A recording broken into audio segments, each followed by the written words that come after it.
Welcome to Wonder Woman Wednesday. I'm Jared. I'm here with Britt. What's up, Britt? Hello, hello. And we are here with Stephanie Williams. Welcome to the show. I'm glad we were able to do this. Yeah, I'm happy to be here. Love of Wonder Woman Wednesday. Wow, what a tongue twister. Trust me, it is. Try being someone that has a stutter and saying it. It's like, whoa. But so I've been trying to do. You're actually, by the way, the first like Wonder Woman creative that we've had on the show. So hey, all right, the barriers. But yeah, so to start off, the first question I normally ask anyone that comes on the show is, how did you get into comics?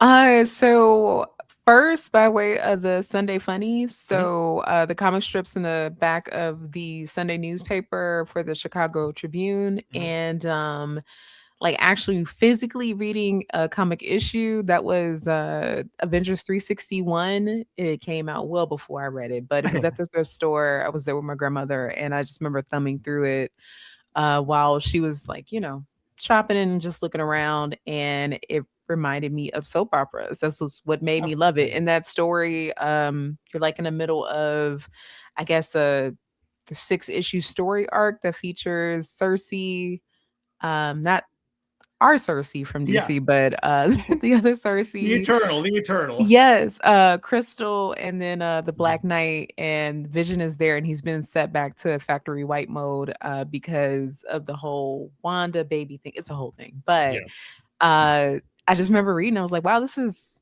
messy. And they're wearing capes and tights. Yeah. This is fun. And then of course, Justice League Unlimited, so on and so forth. So Avengers 361. Oh, there you go. So my next question. So who's your favorite superhero? Monica Rambeau, hands down. There you go. There you go. I happened to pick up this little beauty at my store recently. Yeah, she's one of those characters that I think that they don't do enough with, even though there's so much story potential. I mean, she was in the Marvel movies and stuff. So I'm like, you would think for synergy purposes, they would do more with it. You would think it was just Dr. Eve Ewan's run, which was short. It was a limited series, and I just thought that they would do more after that, and they didn't. So hopefully, I don't know, hopefully they'll do more with her in the coming years. We'll see. Hell yeah. So Britt, do you want to fire off a question? Okay. So you've written for Nerdist, Den of Geek. So how does that shape your perspective for the industry as a whole? As far as shaping my like perspective of the industry, it was like, wow, did I have a lot of stuff wrong? Now that I'm on the other side of it, some stuff correct, but just how things get made, what power is really there, how political things can be, and a lot of red tape, and especially when you're like at different companies. So just different things that impact the type of story you get, what characters get series, who doesn't, and that whole thing. But I guess, if anything, writing for those publications and the type of things that I would write about, which was superheroes, that helped inform, I guess, how I actually write so instead of writing about them, how I write them now, because the way that I used to write about them was kind of taking this, journalistic approach, treating them like real people and just kind of doing a zoomed out lens and talking about their stories and, how it impacted their character growth within the universe, and also just when other creators wrote them. And I think that's something that I always have in mind when I'm working on some of these bigger books with characters that have been around for decades. Like a certain wonderful Amazon that we'll definitely be talking about later, and that has a really long name on my show. So what were some of the challenges that you faced, like breaking into comics? If anything, they were more so just making sure that I was staying consistent. And then also just asking myself, constantly and consistently why I was doing this. And the answer was always, and still is, because I really love this medium. And I think that it is one of the best mediums to tell stories in. So, if anything, it was, it was that. if anything, it was just like a lot of personal hindrances. So making sure to like be organized, not just because I'm writing and I'm doing something that I love does not mean that it's just whenever, because Mhm. that's just how things work. Or I mean, they could work that way, but if I want to be working consistently and this is a career, then structure is very important. So it was a lot of that. It was a lot of learning on the fly, stuff that I'm doing now. If anything, that I guess has been a bit of a hindrance. Mhm. All right, so Britt, fire off another question, Britt. What advice do you give like aspiring writers trying to Um, go from yeah. fans to or being critics to professional creators? To one, of course, learn everything that you can about just the medium that you are critiquing and the one that you also like to get into. Both the business side is definitely important, if not more so than the actual characters and their lore, and just having it in mind that you will have to do more than write it and more than create. You will have to do your own marketing sometimes, especially if you do something indie. And even if you do something that is with a bigger company, you will probably have to do some promotion. If anyway, if you create it, I would think that you would want to talk about it and to convince people to pick it up and try it. Be consistent in whatever it is that you do. So whether that is podcasting, putting out reviews for comics, consistently putting out the comics that you want to make, just having some type of consistency, and then also please take advantage of your community in terms of building one. Mhm. So to do that, instead of trying to network upward, network laterally, like you just never know. And also like, it's just really good to have a strong support system in creating period. Cause it's just nice to have a group of people that you can share your art with. Exactly. Yeah, I kind of I relate to that because obviously as a YouTube creator, yeah, that's the one thing they tell you is, yeah, at least just be consistent because inevitably if you're putting out stuff regularly, you're going to build the audience, they're going to spread your Mhm. stuff. And then yeah, it's like building a team of creators because trust me, Britt takes pressure off of me. Yeah, Larry. Listen, we all gotta like we're all stronger together than alone. And Mhm. if anything, I think I probably recently wrote that in a Wonder Woman book. So I saw that. Yeah, yes. that was one of that was a fun issue, and we'll get to that. But the part that I kind of want to skip on is that yeah, we're going to talk about Wonder Woman, but we're going to talk about the We Wonder because Yes. so when I was checking out this book, because one of the things that Britt and I do a lot consistently is review like Absolute Wonder Woman. So whenever they have like those issues that deal with like Kid Diana, there was always some of like Mhm. the best like scenes there. So it's like, oh, more Kid Diana. All right, great. So where did the idea for We Wonder come from? So it's funny.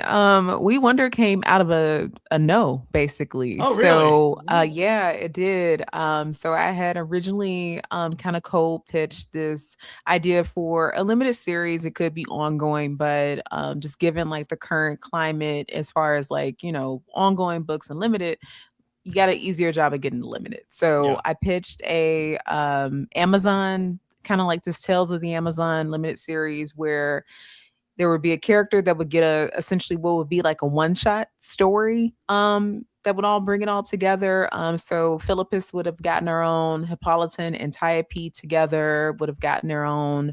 Of course, Nubia, Bia would have also gotten one, and Mm-hmm. of course, Diana herself.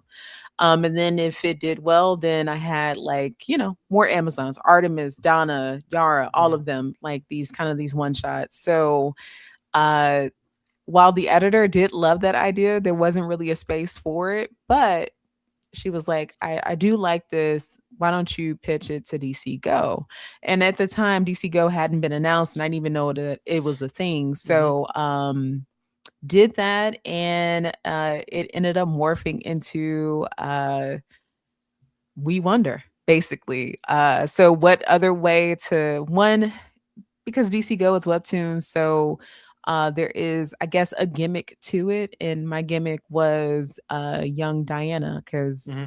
toddlers are fun, Yeah. and it was a Yeah. nice way to like explore Amazon culture through them dealing with this toddler, but also to just, show why Diana's so great. And it's because of the women that she was raised by. All right, follow-up question. I got to ask this. Who's your favorite Amazon besides Nubia? Besides Nubia. I feel like that's going to be the obvious answer. Actually, Philippus. There you go. Would be my second, yes. All right, there you go. With me, obviously, if I can't say Diana, I gotta go with Artemis. I love Artemis. She's awesome. I love Artemis too. I feel like Artemis is one of those characters that, like, I feel like they need. It's like she is one of those Amazons that I feel like could use a little more attention, because it's like I feel like absolutely, when it comes to like Amazons, they like give attention to. Occasionally, it's Nubia, but most of the time it's like Diana and or any of the Wonder Girls. Mm-hmm. No, Artemis deserves that love. It's just that sometimes you don't know where Artemis is, which is crazy because we don't see her a lot, but also it's just like a lot of times when you would like to use Artemis, like, oh, she's off in so-and-so. I'm like, since when? She's hanging out with Jason Todd over there for some reason. And the other problem with Artemis, and Diana kind of has this problem sometimes, is that they keep changing her origin. Like with Artemis, I feel like I think it was like recently the origin was she was like a kid of like 2 soldiers that died in combat, so the Amazons adopted her. But previously it was that like she was like a member of the Bana. So I'm like, man, you gotta love comics and the ever changing. Let's keep changing the origin.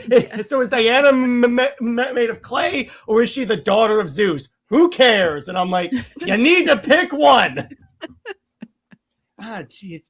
And it's like, Robert says, I find it interesting about Artemis. She was created to die. She could have stayed dead, but she was brought back and stayed to the same, became a mainstay. Yes, the other thing, when you really look at her origin, she was, the funny thing is at the time, she was created to be like the Nightfall of Wonder Woman, or like the Death of Superman of Wonder Woman. And it's like, she came on, obviously it was temporary, and Diana had that dope, like, motorcycle chick outfit that I love so much. I'm one of the people that actually appreciates that costume. I don't know why, it just looks cool. I like it. Yeah. Thank you. Someone acknowledges it. But then it's like they change the origin, and I'm like, okay, I mean, I get it, because at a certain idea, I'm like, okay, I get that, like, her being a member of another tribe that was lost in like another dimension for 10 years can kind of be hard for people to grasp. But I'm like, but then you reference the other origins, so I'm like, what? Where do we go from here? Yeah, exactly. Go ahead, Britt. So I love Hippolyta. I think she's very complex, as the matriarch of the Wonder Woman mythos. And I think that she would be the most difficult because of everything that she's dealt with, and being that misunderstood. She's not so much as a helicopter mom. She's just basically overprotective of Diana because of, everything that she's witnessed. So my question is, what other Amazon would be difficult to write, or would be just as complex?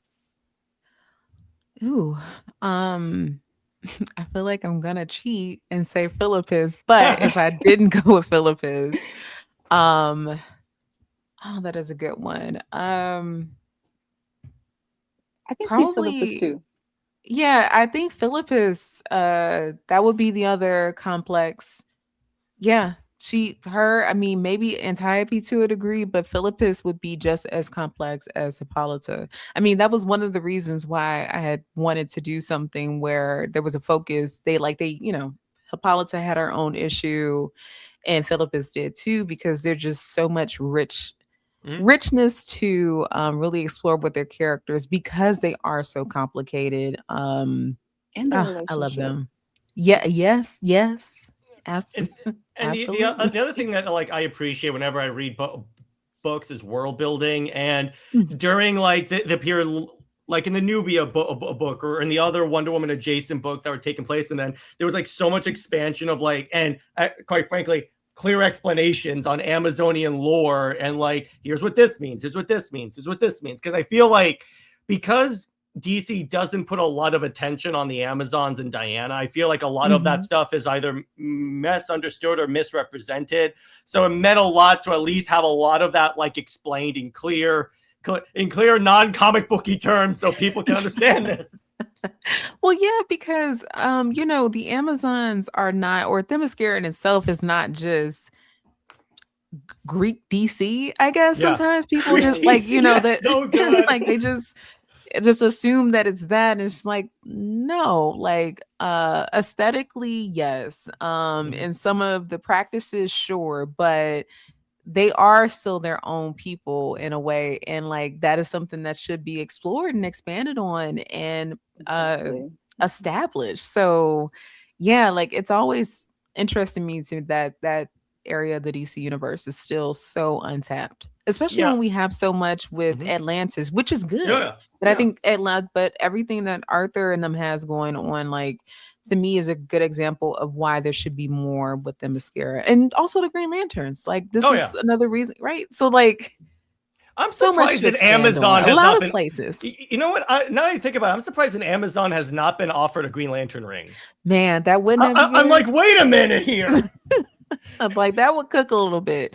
Yeah. That would be very interesting. DC, hire me. I'll write that. Yes, I don't even know, like, Artemis is like low-hanging fruit for that one, but I feel like with Faruka? Artemis, I feel like a Red Lantern ring would suit Artemis to a certain degree. For sure. I'm like, no. But the other thing that I find interesting, I think the other reason why the Amazons are like relatively unexplored compared to like Atlantis or like the Green Lanterns is because a lot of writers want to like separate Diana from like that feel. And it's like, I don't want to write Diana. I don't want to write the Wonder Girls. I don't want to write the Amazons or the gods or stuff. You just want to write Diana. And I'm like, okay, that's fine. I get that because ultimately you're writing Wonder Woman if you're on the Wonder Woman book, but you can't ignore that's like saying I want to write Superman, but I don't want to touch anything to do with Metropolis. And I'm like, bro. Yeah, I mean, I guess too, because they're sequestered away from this and they're on this island, and it's just like, well, what all can you do on the island? So much stuff, because so like hell is literally underneath. You had an entire trial of the Amazon. So I'm like, wait a minute here.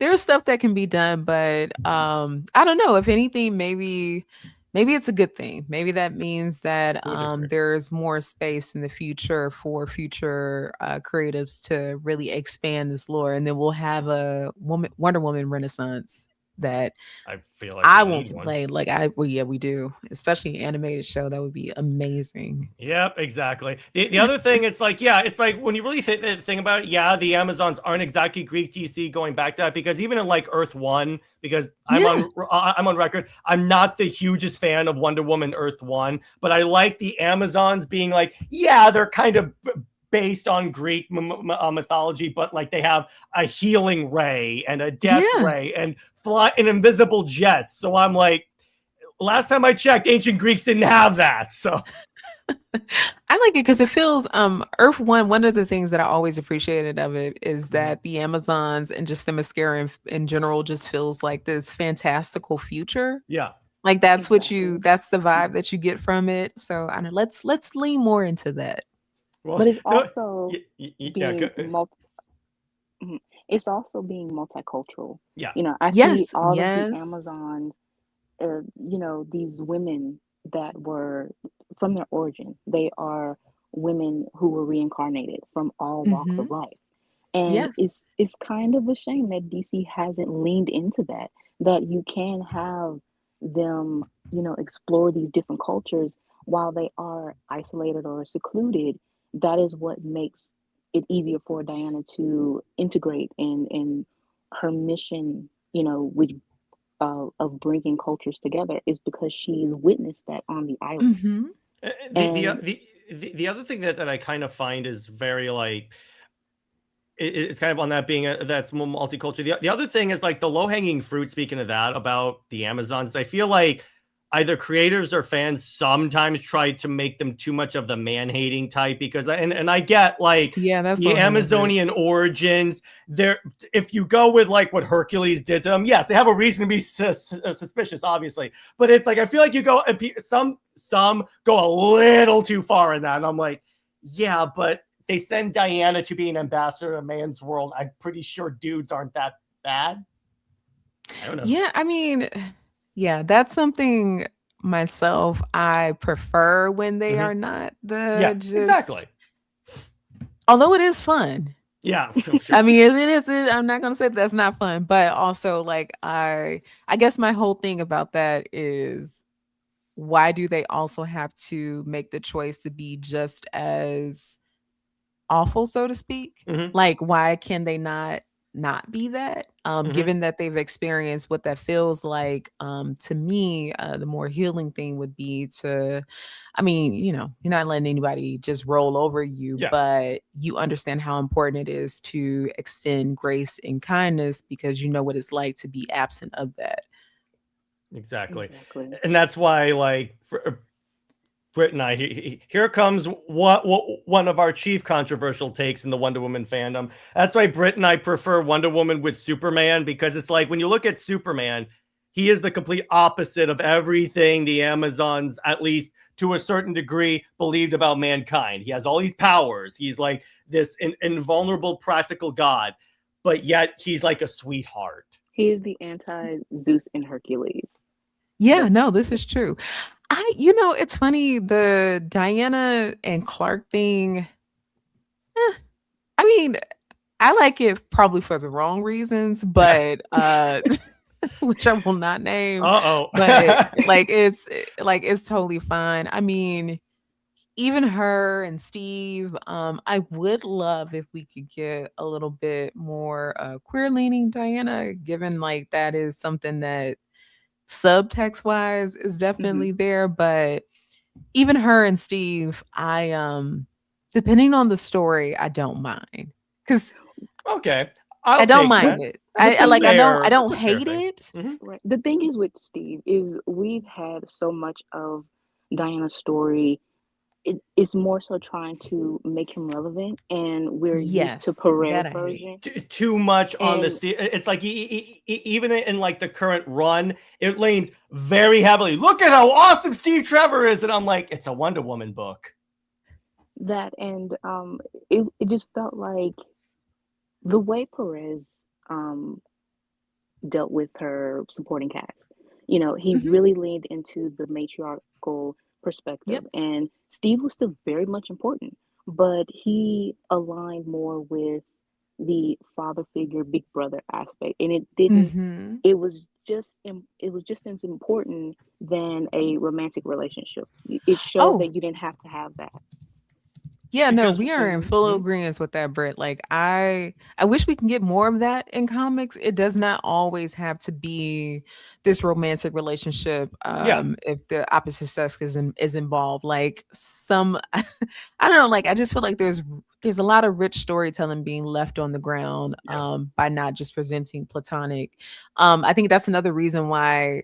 I think if anything, I prefer her and Superman as friends as much as I prefer her and Steve as friends, or like that brotherly kind of figure that Perez had. But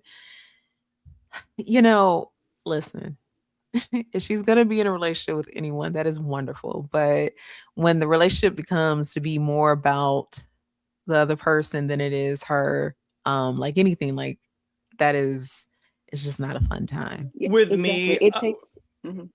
With me, I'm of the opinion. How about this? Let's have a run, because the idea that I had to like fix, like, or at least to emphasize Diana more and maybe get her up there in sales is to, I coined the term re-Perez Wonder Woman. I don't mean like reboot the storyline, and obviously because that has its own can of worms. But what I mean is like apply the principles that made the Perez run so iconic. Like, how about for the purpose of the entire run, she does not have a love interest.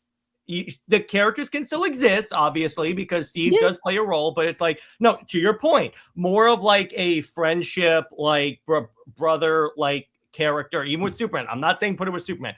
I would like that, but it's like, no, for the purpose of this, no, she doesn't have a love interest. Because again, to your point, a lot of writers tend to focus way too much on the love interest, whoever that may be, to the detriment of who Diana is as a person.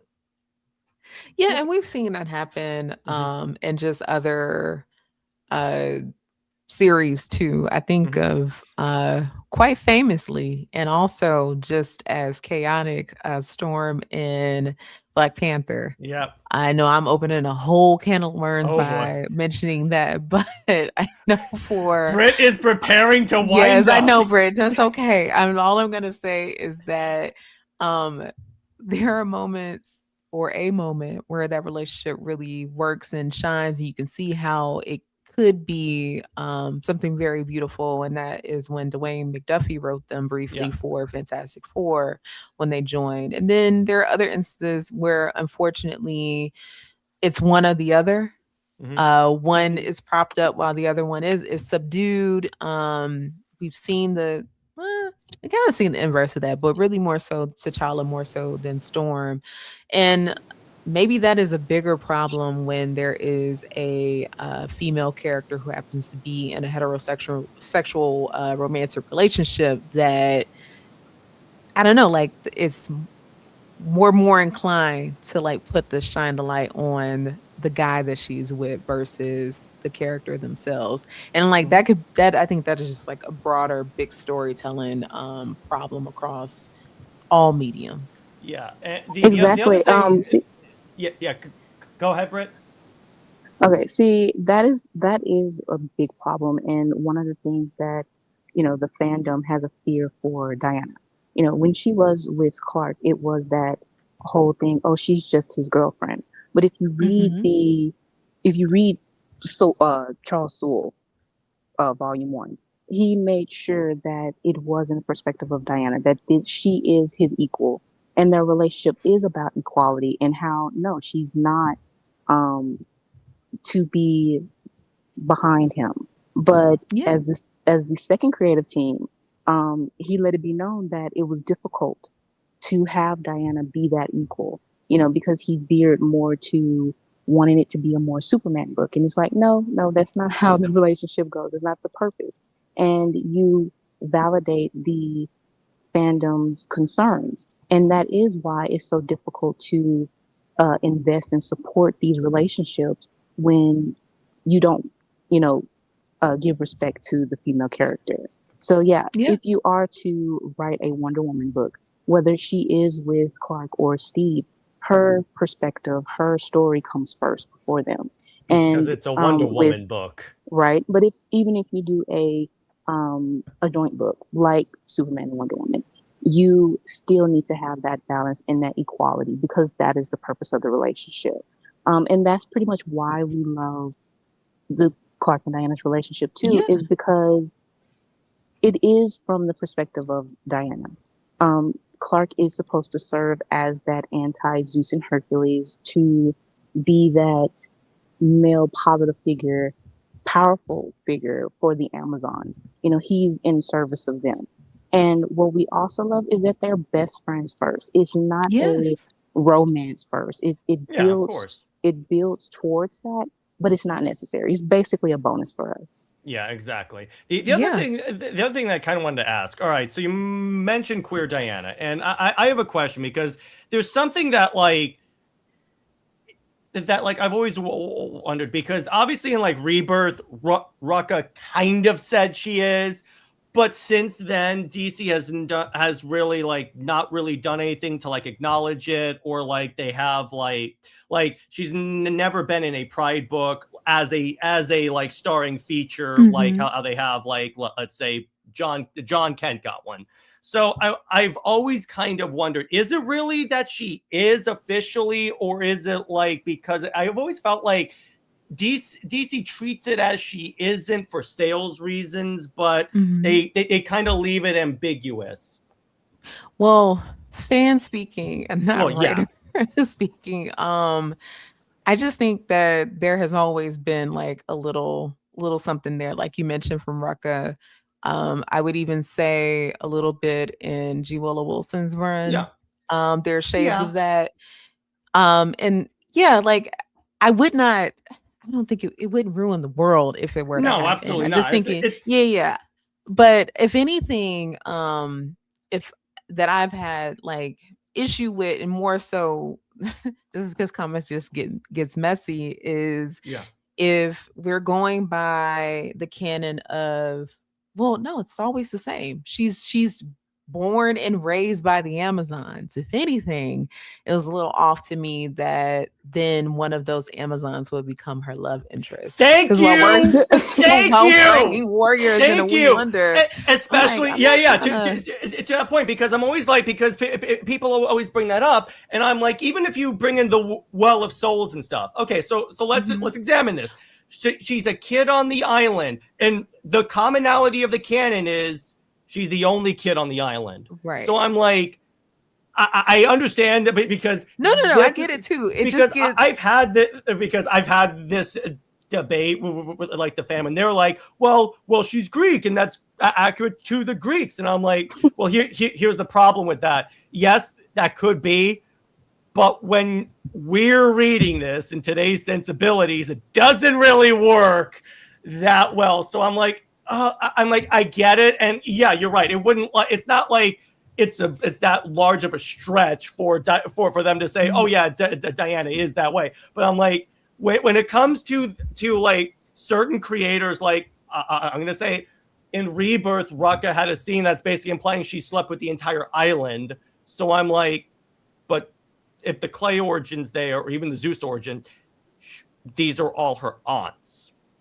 Yeah, this is why. Thank you. Comics forever get. I'm so glad you said that. When you think too much into it, you're gonna have a bad time. But yeah, I mean, those are things that, of course, I mean, they just cross your mind, and it's just what it is. Because, like I said, like while writing Warriors and We Wonder, which is like not canon, is like its own thing. But even then, I was like, yeah, they all had to like either change a diaper or like in Earth 1, where Artemis basically says we all took turns winding you, or whatever the hell that means, and then she kisses Diana, and I'm like, this doesn't feel that good right now.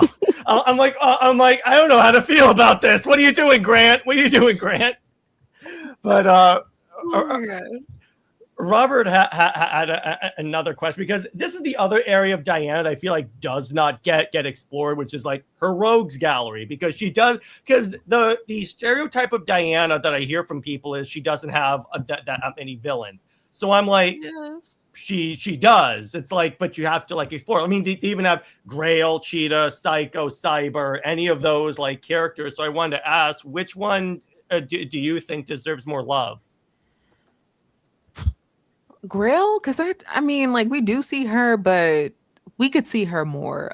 Grail will probably be my pick. Thank you. Who else is who hasn't been saved yet? Because also that's the other thing. For some of her villains, her Rose Gallery, like she's, I don't know to say that they made amends, but like they've made good. I feel like it's more of like a mutual respect. Yes, and well, that could be fun to play around with. I remember, I forgot whose run this was that I was reading. You'll probably know as I begin describing it, but it was like a Villainy Inc. that was brought together, and I just remember there was a character, and I think maybe Phil Jimenez was writing at this time. I remember there was a character that was similar to Cyborg, but not Cyborg. I'm blanking on her name. I shouldn't be, because she's in the book that I wrote, but she was a Black woman at this time. Everybody's addicted to drugs in some kind of way in the books. She's in Detroit. She ends up having to go to Star Labs too, and like Cyber Girl. Like that's literally her name. Cyborg. Yeah. Okay. Yeah. Okay. Pardon me for thinking that it was deeper than that, but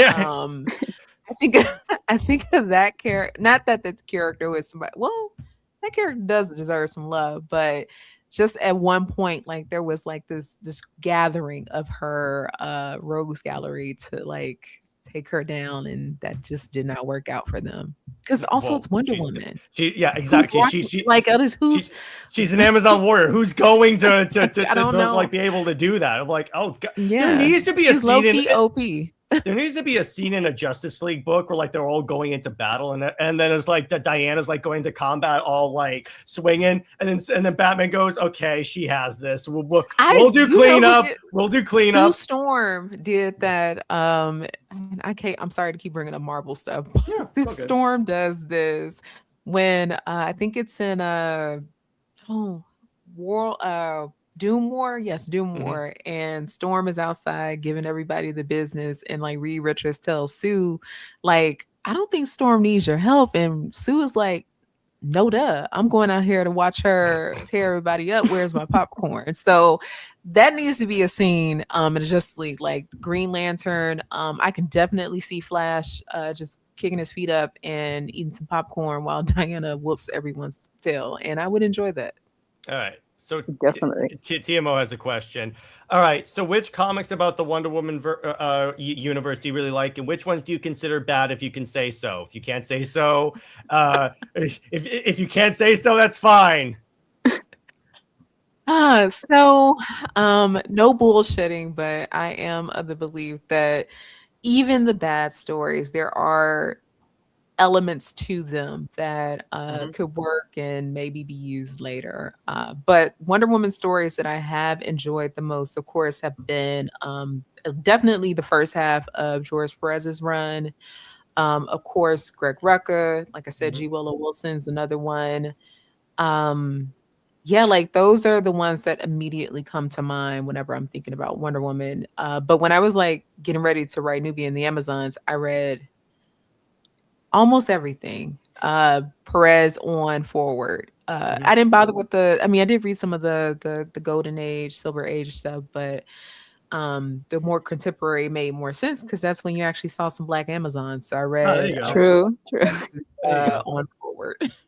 There you go. That actually works. So Britt, do you have a question to fire? So with that, we roll into Nubia. So what does she mean personally to you, and how does it feel, to be responsible for writing her in this time? Oh, man, Nubia has a special place in my heart, like most Black women characters. I used to do this podcast called Misty Knight's Uninformed Afro, where we focused on Black women characters and talking about them in a way that hopefully got folks, interested, and also going over their histories, which were often divvied up in multiple books because they never got their own. So I remember preparing for the Nubia episode and it being the quickest amount of research I ever did, because at that time she didn't have anything. Just the appearance, those 2 issues, a random Supergirl issue where she is comatose the whole time, a couple appearances in the 90s, and then like some Earth 23 stuff and so on and so forth, and like briefly Aaron and Grant Morrison's run. So that right there, I was just like, man, this is a character that deserves some love. Like, she's introduced as Wonder Woman's twin sister, the Black Wonder Woman, like, why has more not been done? So to get the opportunity to actually be a part of a creative team to give her a definitive place, that will always mean everything to me, because also Nubia was like my very first big major comic gig, and I had only had 1 pro credit under my, or 2 I guess at that time, short story in Marvel Voices Legacy and a short story in Wonder Woman Black and Gold 2. So as Nubia was making her transition from Guardian to Queen, I was making my transition from fan critic to creator, and even before that, scientist to comic creator. So it was a hell of a journey, but one that I feel like just a kinship with her because of that. I like that. That's cool. And yeah, she's one of those characters that, yeah, is 100%. There's a lot of, I feel like that's the theme of this episode. There's a lot of Amazons that really need more attention, because that's the funny part about it. It's like, DC's going to be tired of me, because every time they're like, hey, you want to pitch something? I'm like, I do. And it's Themyscira, but yeah, and we need it. Yeah, because there's just so much untapped potential, and on that side of the DC universe, even now, because it extends beyond Themyscira with the Bond and Migdal and also the Exquisita, and just, I don't know, maybe some Amazons in space. Amazons in space. I'm gonna keep yelling at the top of my lungs about that. You'll love this. Read the Mesner Loeb's run because Diana became a space pirate. She sure did. I'm reading this and I'm like, oh, this is awesome. You're right, because it reminded me of Nightcrawler randomly doing the pirate stuff. Yeah, because that would happen in the X-Men. Randomly, they're on a pirate ship. But Robert adds, okay, can you explain the Well of Souls in the new history of the DCU, having it be that Nubia was the last person reincarnated? Does that mean that even to the present day, no one's been reborn?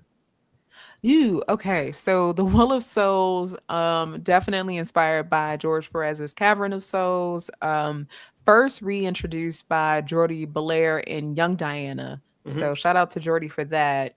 But yeah, like the way that it works, as of right now, Nubia was the last one to be reborn. So since then, well, no, take that back. That's not true. Nubia was the last one to be born. And then when she became queen and all of that, we got a group of new Amazons, including Bia. I was about to say, So since then, I mean, of course, we haven't seen anything, but the idea now is that the Well of Souls is open, even though it was low-key destroyed during not Dark Crisis, but wow, I'm blank. Absolute. See, I'm blanking on my DC. You see how hard it is to keep up with DC events, even when you're the one. There's so many events, though. So it's like, all right. There's so many events that I don't blame you. The other funny thing about Diana's lore that I really feel like is interesting is that you ever notice how DC tends to keep adding Wonder Girls? Like listen, at one point. Now you have Trinity, so I'm like, how many could we? Can we develop the ones we have? We're gonna have a Wonder Girl Inc. I'm going to pitch this one day, and it's just going to be very similar to Invincible's Guardians of the Globe. We're going to have tryouts, and it's just going to be like a covenant of Wonder Girls. That's great. Yeah, they're also going to do magic. So if anybody is listening to this and any editors that I've worked with, if you happen to be listening to this, I am so sorry, but you will be getting this pitch from me. But Trinity can't make the cut. Trinity won't make the cut though. Okay, I'm gonna make no comment on Trinity, but it has been really hilarious to me. Just some of the stuff that I've heard. I'm gonna make you laugh. Are you ready? Do you know what Britt calls Trinity? Oh, look here. I'm sorry. All right. So. And this. So we have done we've been doing content together for like, I'd say 5 years now. But the funny part is she will say stuff that surprises even me. And I'm like, what? She calls her Chucky baby. No, because Chucky doll. Let me explain. So there's a cover in which Diana is holding Trinity up and she looks scared. So it's like she looks like a Chucky baby. And so like she Photoshop a kitchen knife or something. Or she look like a Cabbage Patch baby or even the Annabelle doll, she will have, babies have to fill out, they have to inflate, and sometimes they don't be all the way inflated. So well, that's such a great way to put it. Oh my God. But yeah, that is very, like this way, for lack of a better term, the response to Trinity has been humorous, to say the least. Let me put it yes, very much so, where thank God there is, probably in Gotham there's a lot of child protective services, but they might have to deploy it. So I watch stuff and I'm like, I don't like this character, but even I'm like, okay guys, come on.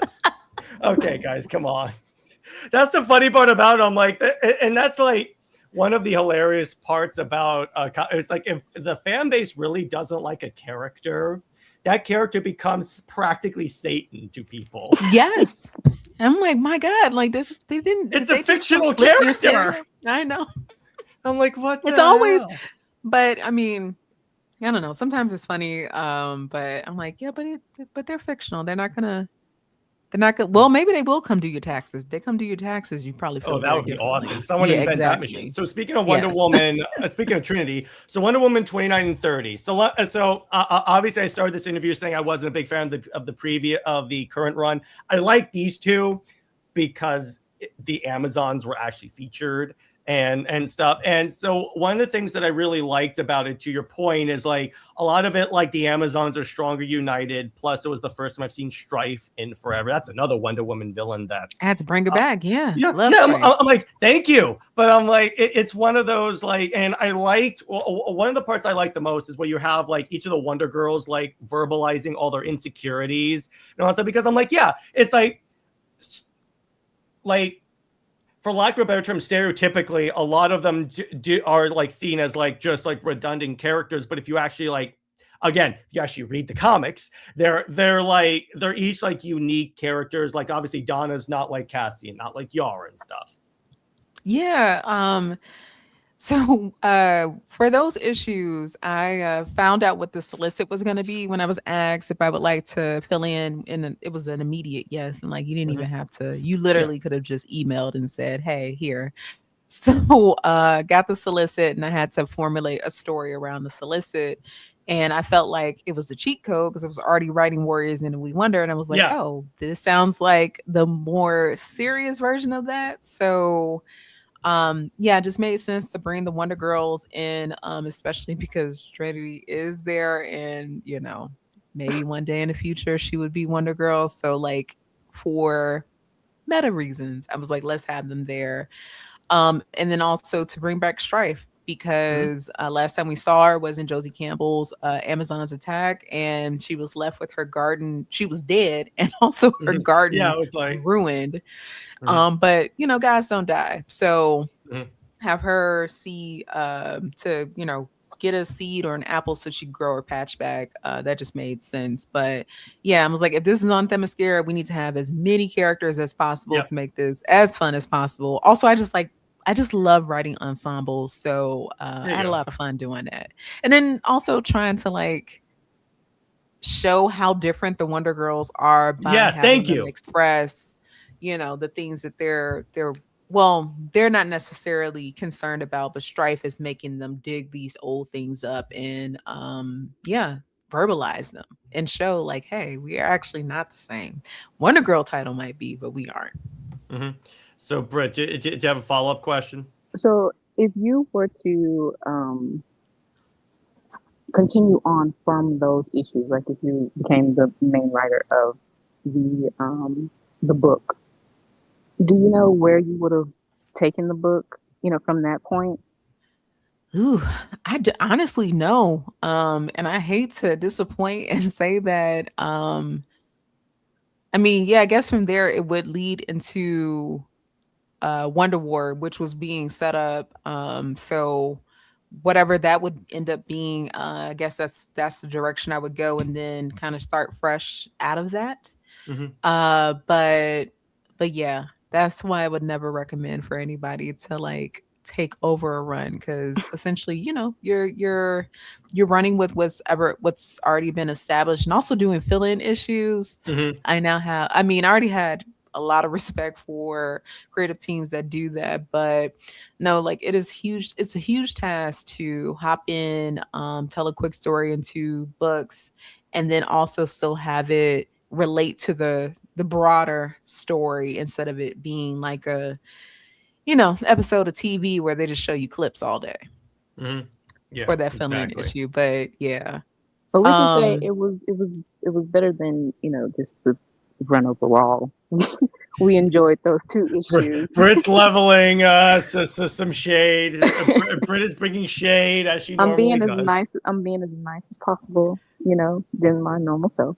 She's like, put it this way, this is Britt, but like Britt holding back. Trust me.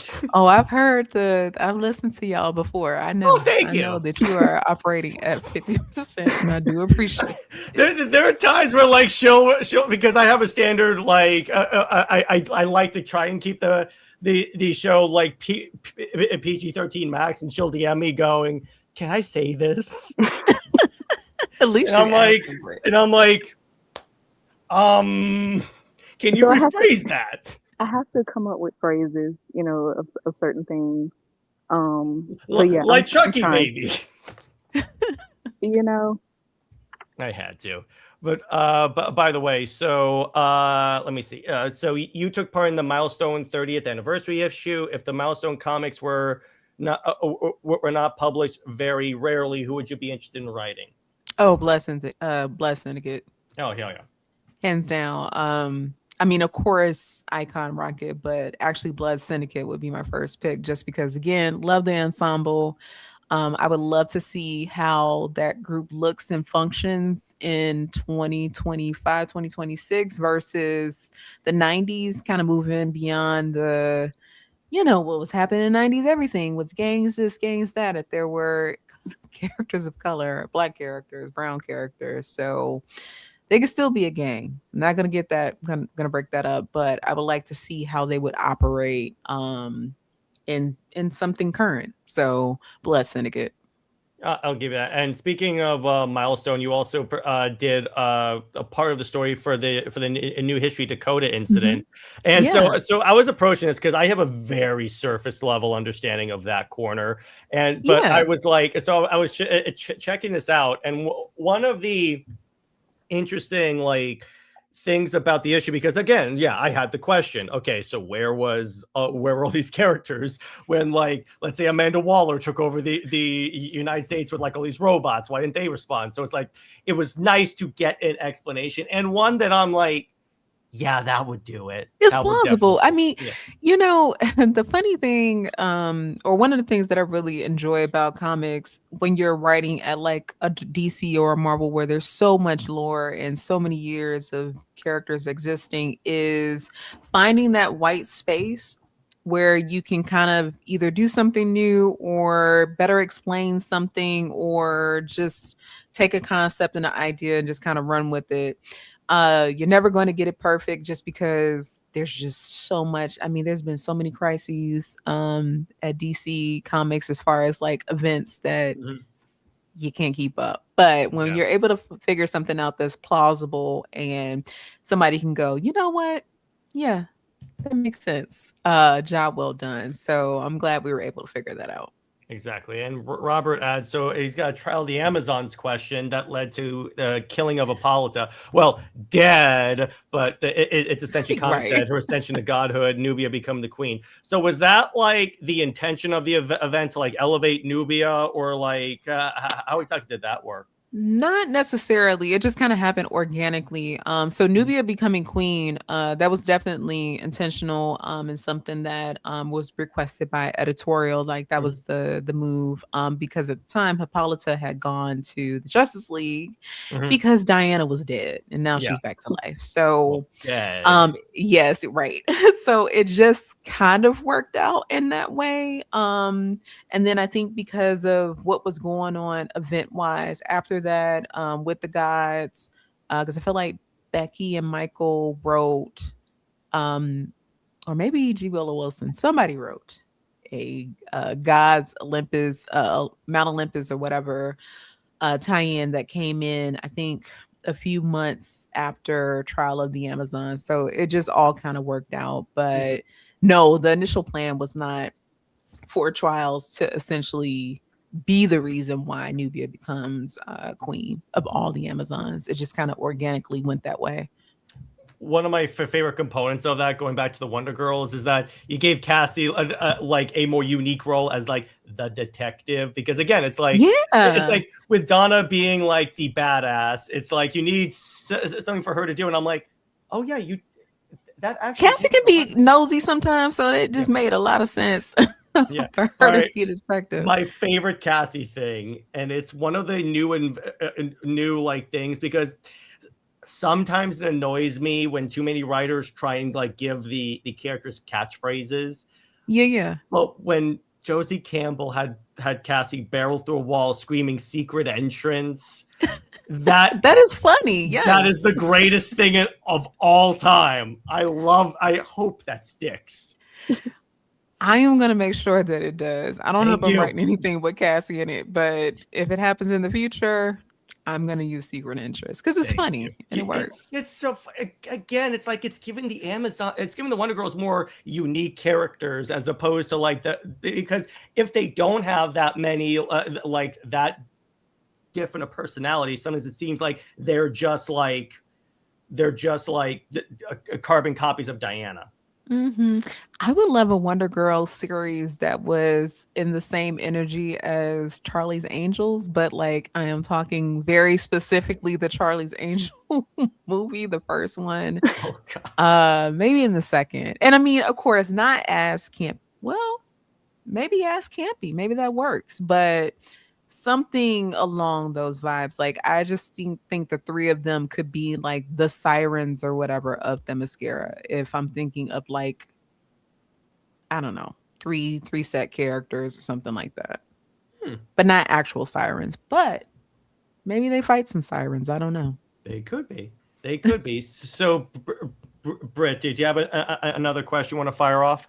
So continuing, building on Nubia's legacy and the legacy of the Amazon, with the multiculturalisms and being inclusive, like how do you see to make it better? Like, where would you take it? I mean, beyond the shores of Themyscira. What if there are other like Well of Souls somewhere else? And has there been a secret society living there the whole time that happens to be elsewhere? Maybe it's a whole network of things. But again, like there's just so much storytelling potential for that side of the universe to really expand. While expanding beyond Themyscira, but also at the same time not losing just the, I don't know, I guess like the core of who the Amazons are and what this utopia is supposed to stand for and what it looks like. Because again, like that just, it can and should extend beyond Themyscira. Like if anything, that's just like home base. Yeah, like you can't tell me there's only been like one Amazon tribe. Obviously, we know there are. Yeah, there are more. But like I said, like I don't know, maybe a network of Well of Souls somewhere, and we got them all over the place. Yeah, like within this current run, that to reel us in as readers, it was that initial concept of the Amazons integrating into man's world and that going against, basically treating them, and we see Diana and the Amazons as that immigrant allegory. Diana, I see Diana, I love her not being old as dirt. She has to be born present day, and she's basically like a college student. So she comes to this foreign land and she's learning. So she's the college student and the immigrant allegory, but she's also the bridge for Themyscira and man's world. So once she connects that together, and yeah, it does come political. It does, with the government involved, and we were, the story veered off to be more about speed, but that sort of conflict that Diana, uh, to be in the middle of that with the government and how, these cultures are supposed to understand each other in this political way. We need more of that kind of storytelling. So it was, for us, it was kind of heartbreaking, or it's kind of like, okay, you missed the point of this story. But yeah, is it something that can't be told, or was it just because there's a lot of no's within DC, and it seems like a lot of censoring. So with that kind of storytelling with Wonder Woman, is it just maybe they think that fans wouldn't appreciate that, or has it just not been pitched in that way? Maybe I'm possibly not pitched that way. I personally haven't dealt with any like flat out no, you can't do this. Maybe one or two times, but like there was good reasoning for it. And after both arguments were made, like at the end of the day, like this is their IP. So as a work for hire creative coming in, the best you can do is try to be a steward for your story and also that character, but also remembering at the end of the day, like this is not yours, it's theirs. But I don't see any problem or any problem to shooting down something like that. Like that would be very, very interesting. It just depends on what's being pitched, and if that pitch has to play a part into something bigger, or can it be standalone and stuff like that. But yeah, I would say that that's something that definitely could happen. I mean, could be done. A Right, story that could be told. right, because it feels like, with that story, it could have been something wider connecting to the entirety of the DC universe, because all of these heroes are from different places. And Hmm. it's not just, yes, they are Western characters, but, you have Clark from Krypton, and he is also a refugee or immigrant allegory. Diana from Themyscira. You have Arthur, Aquaman. He is of two different worlds.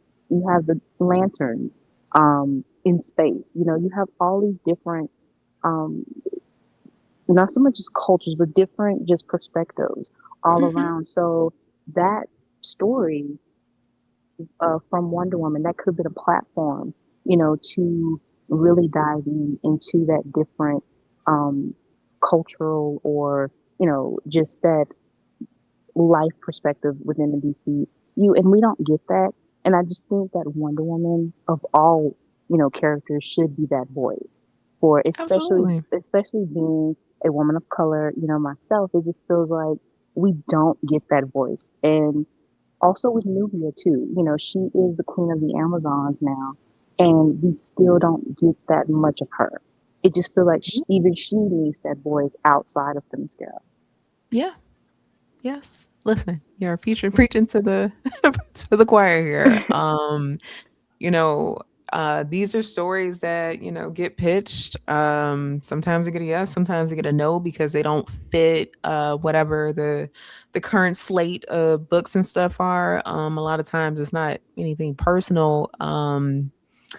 It just comes down to like, hey, what's on the editorial slate, and does this fit the framework of whatever that is? Sometimes you get lucky and it does, and other times you don't. But maybe that's a story that if you pitched it, there comes a time when editorial is like, okay, well now we can do this, or now this is a black label book or something Mhm. like that. But again, this is why it's really important to have as many diverse voices as possible in these rooms, not just the characters themselves, but the actual creative teams, and that extending beyond the artist, beyond the writer, editorial. It just is just really good to have multiple voices and perspectives in place when these decisions are being made. Hmm. And that's part of the reason why, instead of, I think I got to a point where I like always wanted to creatively write, but I got tired of talking about the comics and the characters that I loved and just wanting more. So I decided to see if I could try to, I don't know, have some type of impact in that way. But I am one person. So it is why it's important to me to try to highlight other voices and to get other voices in the room so that we can start to get, stories that need to be told, Hmm. and It's told from like, the perspective of those that, they get it. well, here's, I'm going to tell you an idea that I feel like is money on the table. So you remember a couple of years back, there was a DC book called Men of War. Britt knows Mhm. what I'm doing. So my idea is, so obviously, so my problem with Steve Trevor is that a lot of times he doesn't seem like he really like, because she's fighting like Ares or like all those other guys, and I'm like, what's he gonna do? How about you just put him on a team with like Rick Flag and Sergeant Rock's grandson, and just have them do like, have that be like a Modern Warfare type story in a world with superheroes. That would be fun. It's Yeah, giving me Suicide Squad without the suicide part. yeah, without the bombs in their Squad, necks types of right? idea. But I mean, yeah, no, I would read that. So, yeah, I would read that. Who knows? But yeah, so Britt, do you want to get to a few questions from the audience? Because we had some fans that had questions. Yes. Okay. So the first commentary, this is from Octavia. She's on Twitter, and she says, "Hi Stephanie, Octavia here. Hope you're doing well, enjoying your writing your next project. I really enjoy Warriors and We Wonder, and I absolutely love your Nubia series. I also appreciate the two issues you wrote for the mainline Wonder Woman run.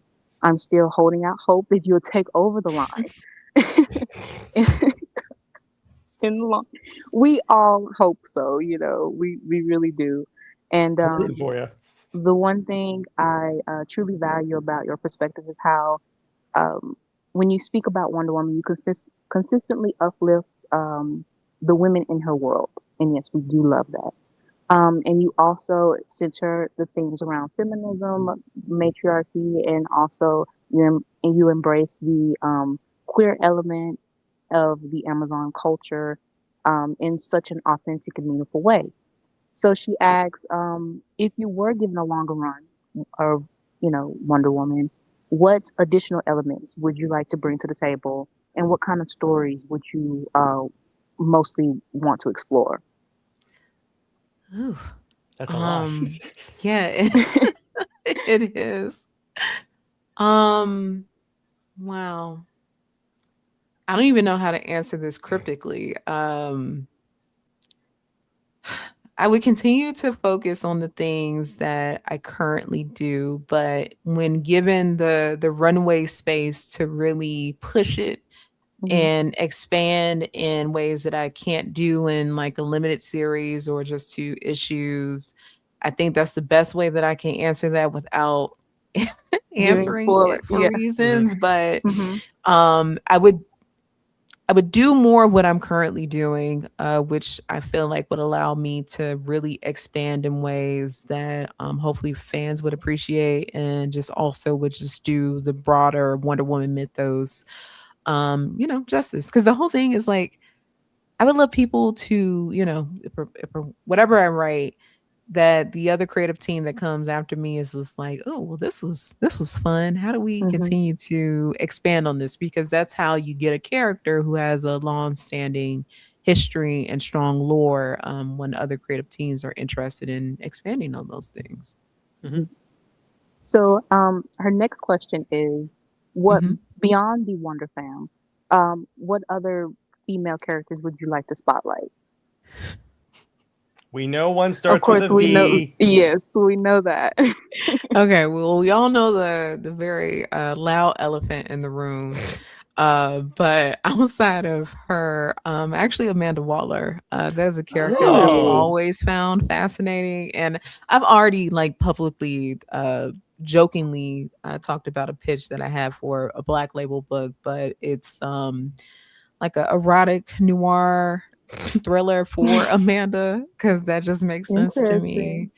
Interesting. Just because it's a character, especially a Black woman who has so much power.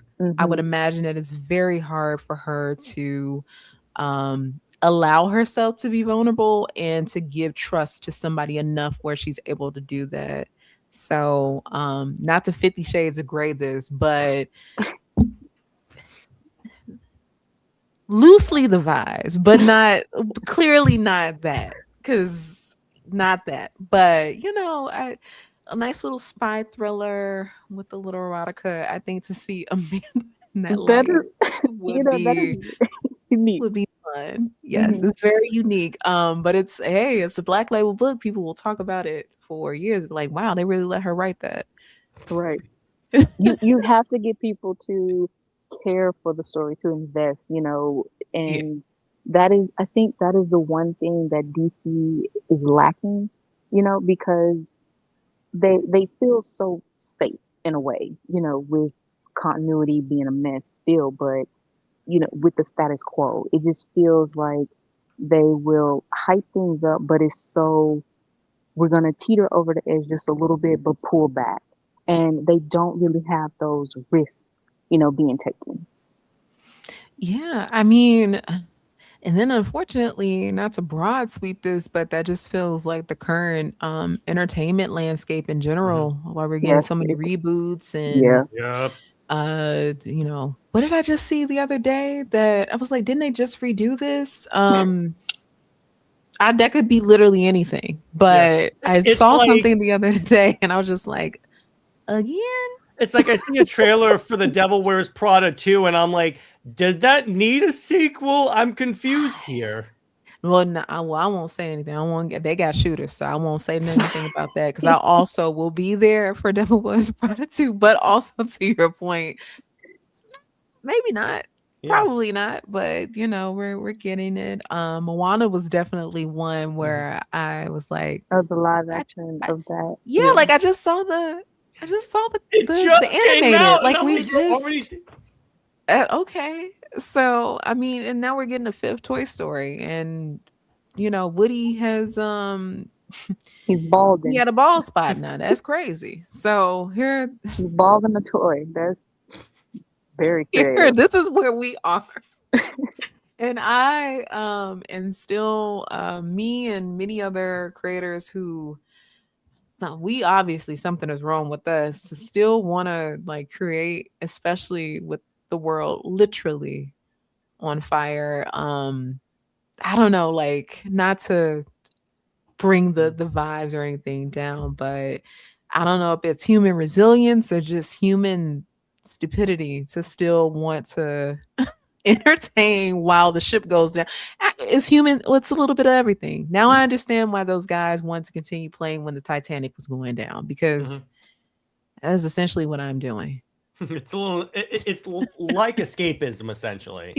I mean, yeah, and I mean, of course, and I get it. Like, and yes, I very much so get it. But sometimes I'm just like, wow, we're really demented to continue it's making stuff up. But I mean, more hey, of, it's more of laughing to keep from crying. Oh, so hello, darkness, my old friend. Oh my gosh, so much of that. All right, Britt. So next question. Okay, so she asks, do you think a stronger unified presence of women creators is the key to elevating women-led stories and ensuring that they are written with authenticity and care across DC? So of course, like the obvious answer would be yes, but as we've learned that even the Amazons have learned this, that just because they're all women on this island, it doesn't mean that things aren't going to be shitty. So exactly. I think that it couldn't hurt, but I would not say that it would not hurt to try. I mean, it definitely wouldn't hurt to try. It never hurts to try to do something different, especially if what's currently going on is okay. Well, yeah, that is one of my things, and I've talked to her about that, is that, they've shown that even, written by women in DC, is a lot of the female characters are very catty, and especially when it comes to Wonder Woman, because you want to show that jealousy or, things like that. And some people do project, and some people use characters as mouthpieces. Diana is a victim of that, especially with the status quo. For Rebirth, she was basically a humiliation ritual for her. So, I want to be realistic and say that, with Wonder Woman teaming up with female characters, there's some that we love to see that. We want to see the female unity, but at the same time, some writers don't want that. And they want them to be catty. They want them to be antagonistic towards each other. So it's not that you don't want female empowerment, but the realistic thing is not all of these female, characters are going to be friends. And that is going to be even more difficult because it's surprising that some female creators are that way as well. They project their ways, on these female characters. So it's not as easy to say that's the answer, that just having all female creators. No, you're going to still probably have those problems that we have even with male creators of these female characters, whether they are reduced, we don't like that, but they will be treated poorly either way. Yeah, I mean, the patriarchy exists because it's not just men upholding that. So just that alone, right? So I mean, it would be nice, but Right. I mean, it could possibly be better, but you know, Well, It's a it's like, complexity. well, it's like, yes. I wish that things did not require nuance. It would be yeah, I so know. nice if it didn't, right? It's like I've seen like even like people in the Wonder Woman fandom saying that like only women should be allowed to write Wonder Woman, and I'm like, you say that, but then you say that like you love the Perez run or the Rucka run or the Jimenez run, and I'm like, who are those written by? I'm curious. Yeah, I mean, listen, at the very end of the day, like all you can hope is that the creative team coming in, I don't know, is excited about the project and doing it, and that you get their best. And a lot of times you are getting their best. It unfortunately may not be the best that you want or like, but you are getting their best. And yeah, yeah. I'll give you that. Comics is messy. Yeah. Well, that's an Yes, it is. understatement. I'm very understatement, but yes. Well, this is the medium where Superboy Prime punched Jason Todd back to life when you really think about it. So I'm like, yeah. All right, Britt, follow-on question. Go. So, as we spoke about Hippolyta and Philippus, we love their relationship, and especially with them being basically Diana's mothers. Philippus, she was her her trainer at first, but then was becoming like a mother figure to her. And then you introduced Nubia and Io, and those relationships matter, especially because of, again, Wonder Woman is about love, and she's about all love with being as much as she is about multiculturalism. So what other relationships do you think, would really benefit to show that more so? And how would you write either relationship, whether it's Hippolyta, Philippus, or Union Io, to show that, basically give these relationships more respect? Yes, and I know the Nubia Io relationship is controversial, and I get it. It's funny because you know what? I won't even share that. Well, no, I will share it. It was old artwork of Io, and she was colored a little tan, and I was like, oh, she likes skin. So I was like, oh. But then I found out it wasn't the case, but it was too late. I was already like full speed ahead with it. But both of those relationships really more so just Hippolyta and Philippus, just because they've been around the longest. But even with that, like we have only either like subtext for their relationship or just more recently, like it's for real. They are not just two friends sharing an apartment, like they are together. And because they are both complicated characters and they're both really headstrong women, how does that relationship work? Like what are how are arguments resolved? Because quite clearly, Diana learned a lot of her conflict resolution probably from watching them. So to explore maybe a story where Hippolyta and Philippus don't see eye to eye.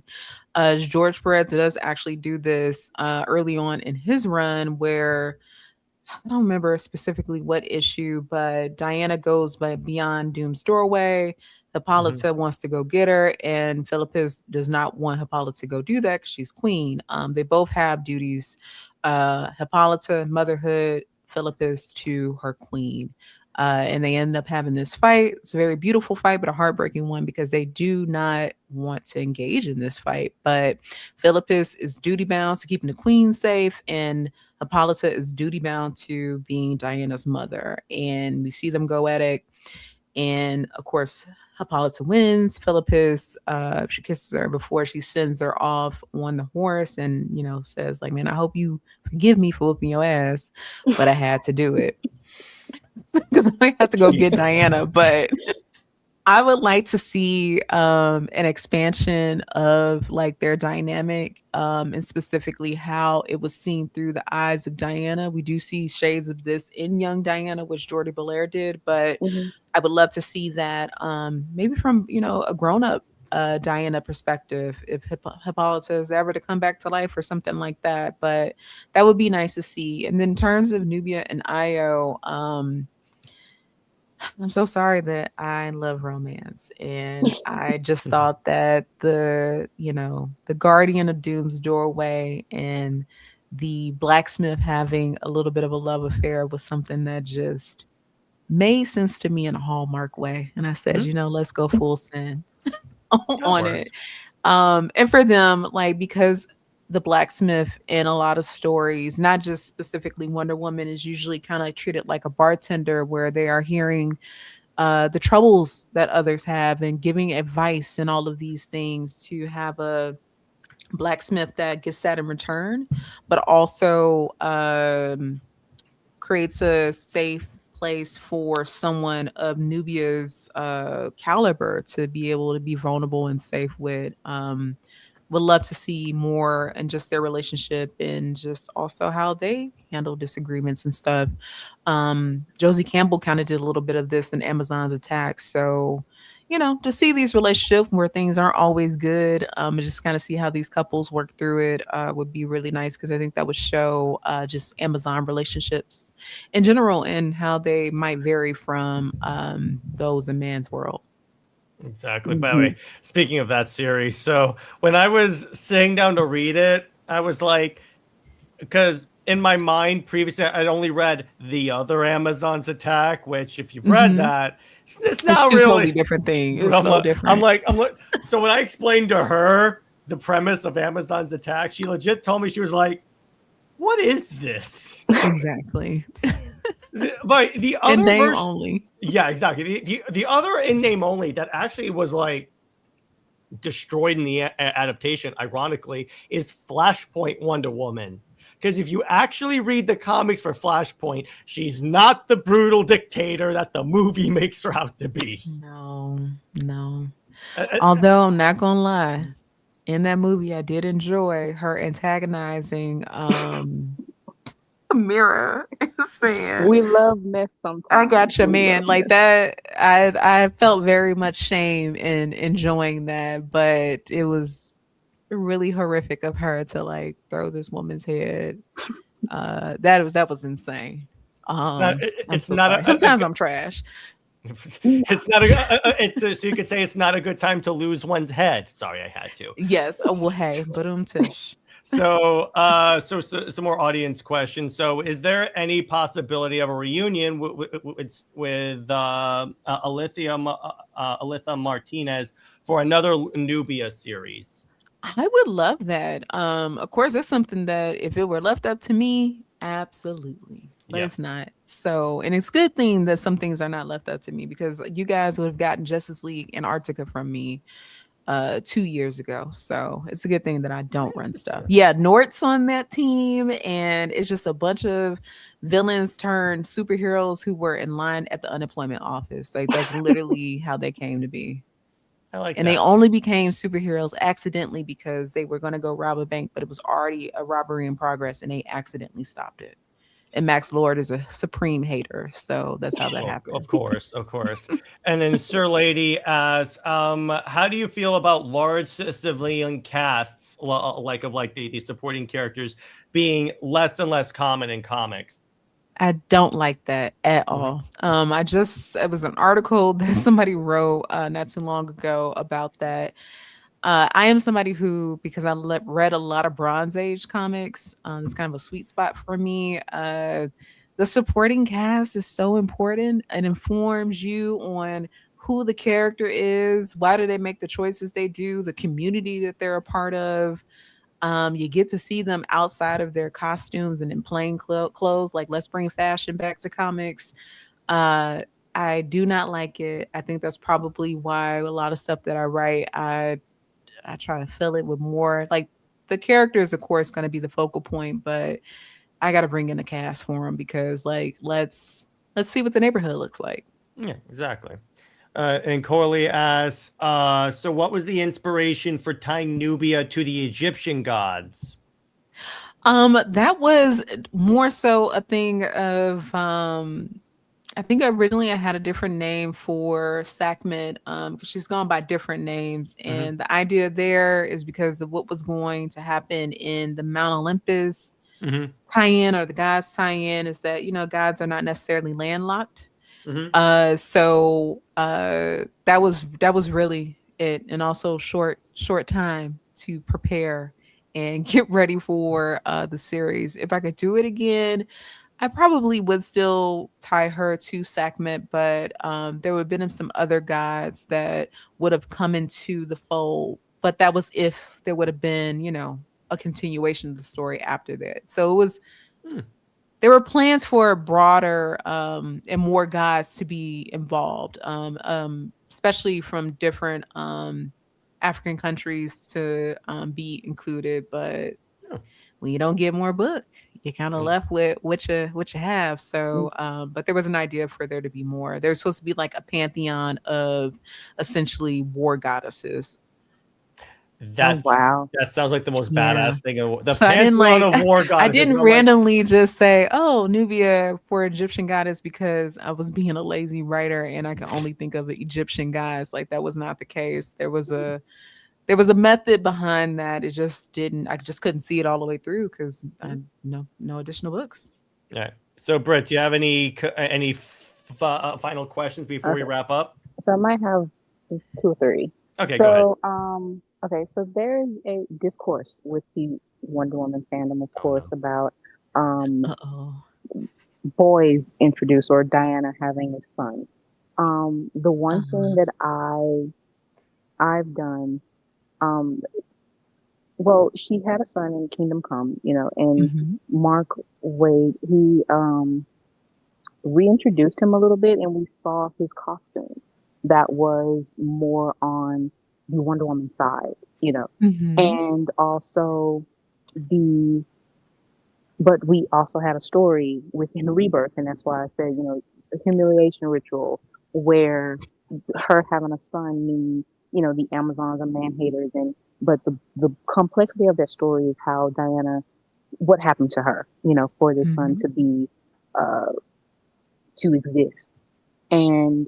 But for me, just like with Clark, being of service to the Amazon, having a son or having this influence of a boy, period, that they would teach him the ways of the Amazons, and he would see the perspective of, the Amazons and, women, and how he can bring that to man's world if he shall be some type of guardian.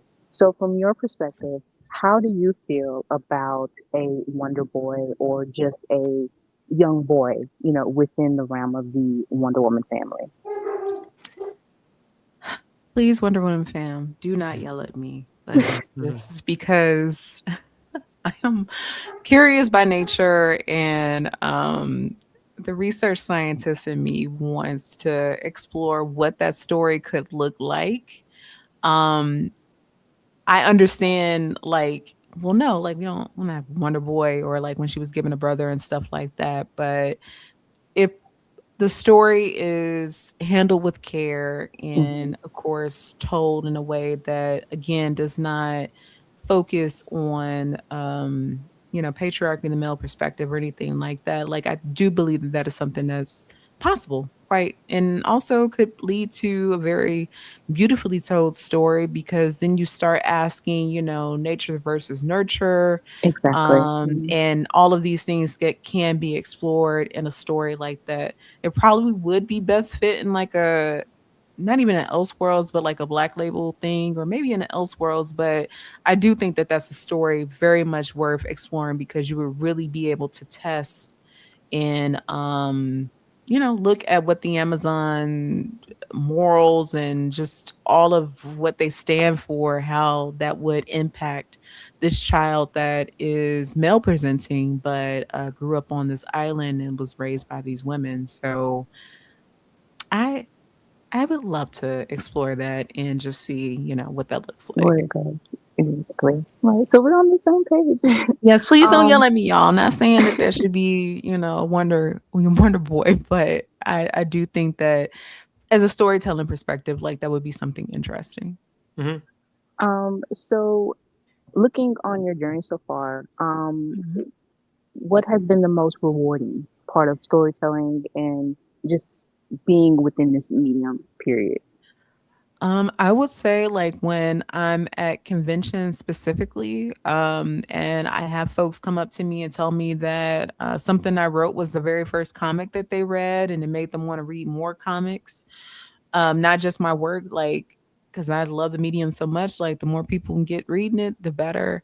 To have folks come up to me and tell me that they feel seen in the stories that I've written, that's a big one. Not even as an ego boost, but like the thing of hoping that I am a storyteller that allows a multitude of people to see themselves, even if they do not look like me or the characters that I'm writing. That's something that's very important. And then also to learn from other folks that they feel inspired to go forth and tell their own stories and to get into making comics and stuff like that. Like, to me, that is all enriching. That is me giving to the community and giving the community something that makes them want to give back in some way. The gift that keeps on giving type of vibe. I hear you. Wonderful. So last question. So when I'm writing, I love music, of course, and Yes. I have just a whole playlist, of over 100 songs.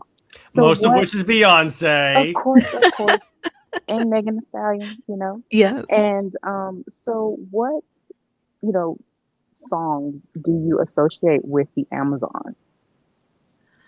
Oh man, you've really put me on the spot. That's a good question. No, it's an excellent question. So I have a playlist called Pop Shit, so like pop your shit. Yeah. And a lot of songs on there are like Doechie's Alter Ego. We have some Raven Lene on there. Basically, a lot of women are on that playlist, but there are a lot of songs that are just about empowering yourself, like Get Up, like of course Doechii Scissors, Girl Get Up, like just songs that you have to listen to kind of like boost yourself, and you're getting it from another woman, so like that also just adds to it. So I can share that playlist, but a lot of please. just girl get get up and go, like whether it's to work, get up and get in the shower, or get up and go to that job interview. I even think of LaKaylee 47 song Queen. So like just a lot of self-empowerment and like, you are a bad bitch. Remember that. Exactly right. See, Gary, it's all about that, because every story or whatever fanfic that I write, it has to have a song attached to it. Yeah. And it is mostly Beyonce, of course, because you can go from female empowerment to the romantic vibe to or Megan, you're doing a lot there, but yeah, Megan's on that list too. It is very empowering. And so with the Amazon, you have that. And not only that, but it's something that I think, again, DC needs to embrace, of just the all around beauty of these strong female characters. And it is something that we're missing, and we should have more of. Absolutely, yes. Like absolute Wonder Woman. Sorry, I had to slip that in. Well, speaking of that, Robert has one more question. So how would you do an absolute Nubia? Oh my God. If you or blink once if this has crossed your mind before. It has definitely crossed my mind before. And I can't even like just say what that is for fun, just because I don't want to ruin any. Not saying, I'm not confirming anything, but you never know what the future holds. Just know that Yeah, I can't say anything else. It was just, I'm gonna have to leave it there, but in a cool way. And that is not that's not answering anything. But I do have some ideas for a absolute Nubia. Hell yeah. But yeah, and so I guess that will wrap it up for us. So Stephanie, you're always welcome to return to the show. We'd love to have you again. Where can we find you? And if there's any projects you have coming up that you want to plug, go ahead and drop it. Yes. So while I have you all, if you check out DC Solicits next month, please pay attention to them. It is not for the thing that you are assuming, but damn it, that is to come. Yeah, but it is for something that I think you all are going to be very happy about. So check those out. Street Sharks Annual is out next month in April. I don't remember the exact date. Is it? I think April 15th or the 22nd, one of those dates. But the Street Sharks Annual is out. Also, the Temporal trade paperback is out on April 7th. And if you're into my Monarch Legacy of Monsters, I wrote a Kate and May story that'll be out July something. Me and dates, July 18th, who knows, July something. But I had a lot of fun writing that. I love that show.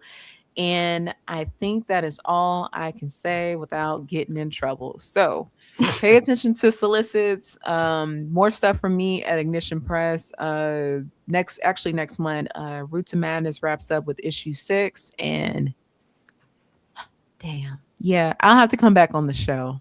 Hell yeah. I'll just say that. Yeah, I'll have to come back on the show a little later this year, but more good things are on the way. If you're a fan of me in horror, that's on the way. Fan of me in superhero stuff, that's on the way. Fan of me in sci-fi, medical stuff, that's on the way. A lot of good stuff. Even Love Island meets Logan's Run is on the way. Okay, that you have me interested there. I'm like, okay. I figured, yeah. There you go. All right. Stay at work, everyone. We will see you guys later. Bye-bye.